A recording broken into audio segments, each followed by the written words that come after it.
I think there's a man coming to my car. This will be my final message. The treasure is hidden in this.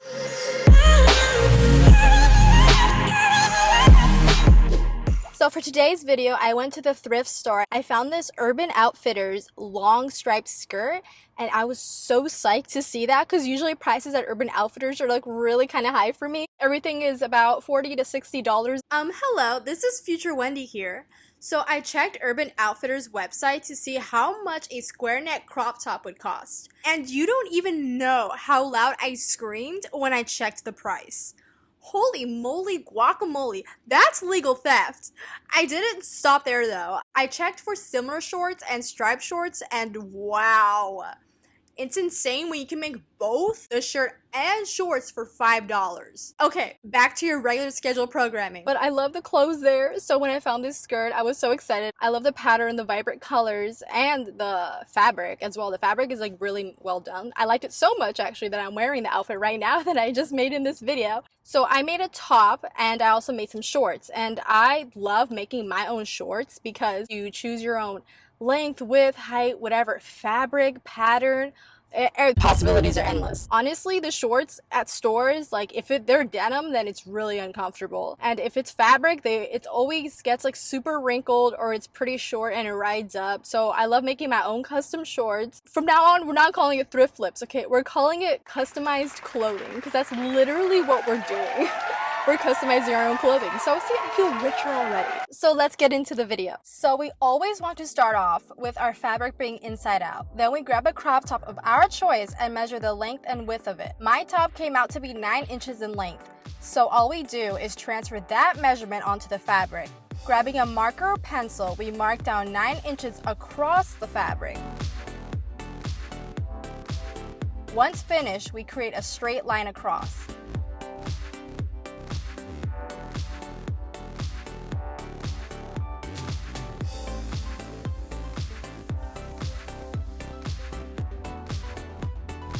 Once we are done with that, we measure the bottom of the crop top, which came out to be 12 inches. So we center the ruler and mark down 12 inches onto the bottom of the fabric. We then position the ruler diagonally to create a consistent line from the top of the crop top down to the bottom of it. Now all we do is sew along the lines we just created.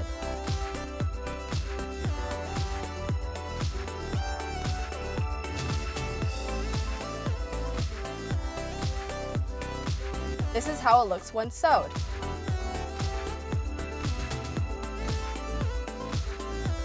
All we do is cut off the excess fabric and we should be done.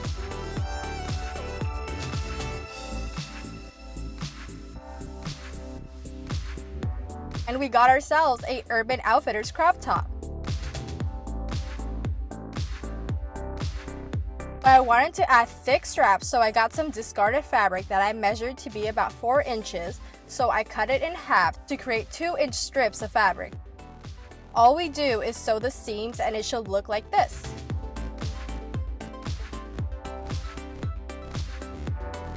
We grab one end of the strap and pin it in place on both sides of the shirt. You can place it wherever you think is best. Just remember to pin the straps inside of the shirt where both the inside of the straps and shirt are facing you, so when you turn the shirt outside in, only the good side of the fabric is showing. Once the straps are in place, sew it in 2 areas, like shown here. This allows the straps to be a lot more secure. My straps came out to be about 7.5 inches each side, making each strap be about 15 inches long. Once again, cut off any of the excess fabric and your shirt is now complete. On to the final event, the shorts. I positioned my folded fabric horizontally so the outlines for my shorts can fit, and doing this also changed the direction of my stripes for my shorts. My fabric came out to be close to 18 inches in length and 20 inches in width. Now we grab a pair of shorts we like the fit of, so I grabbed these thrifted shorts I got a while back and folding it in half.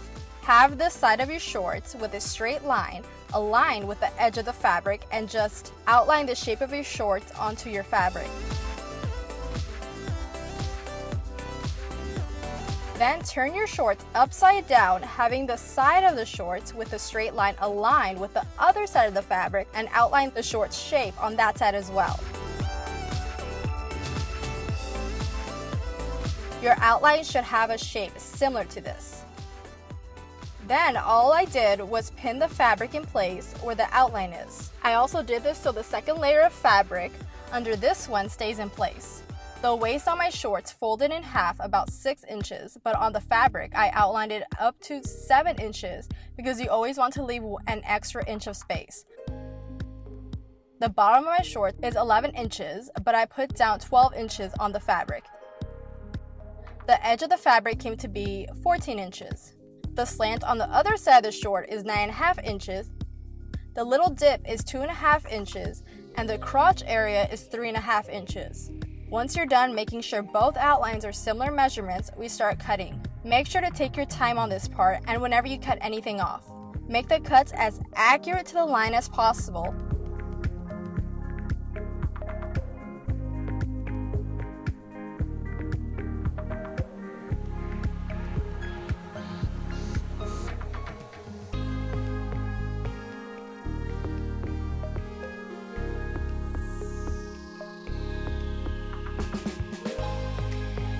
And then do the same thing to the other side.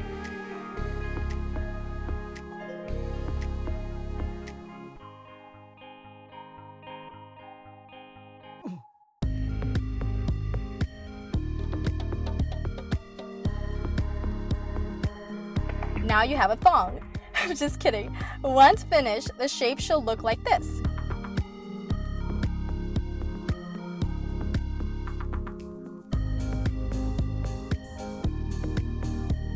Now, we sew along the little curved line, securing the folded fabric together. But do not sew the crotch area. I repeat, do not sew the crotch area, just the curved area. Once you're finished sewing it, it should look like this. Now, once you open the sets of fabric, it finally starts looking like shorts. You now have the front and back of the shorts. Place the 2 sets of fabric together, making sure this bad side of the fabric is facing outward and towards you, and have the inside of the shorts be the good sides of the fabric. Align the pieces together and we will be sewing along the edge of the shorts and the V area, better known as the crotch area. Pin the sides and the V-shaped area in place to make sure it's easier to sew together. As you can see, the better side of the fabric is all inside and the bad side is outside. Once you double check that, we begin sewing the pinned areas and for the leg part of the shorts. All you need to do is sew the seams. Don't sew this part together or else your leg won't be able to go through. Just sew the seams on that part. Once all those areas have been sewed, it should look like this.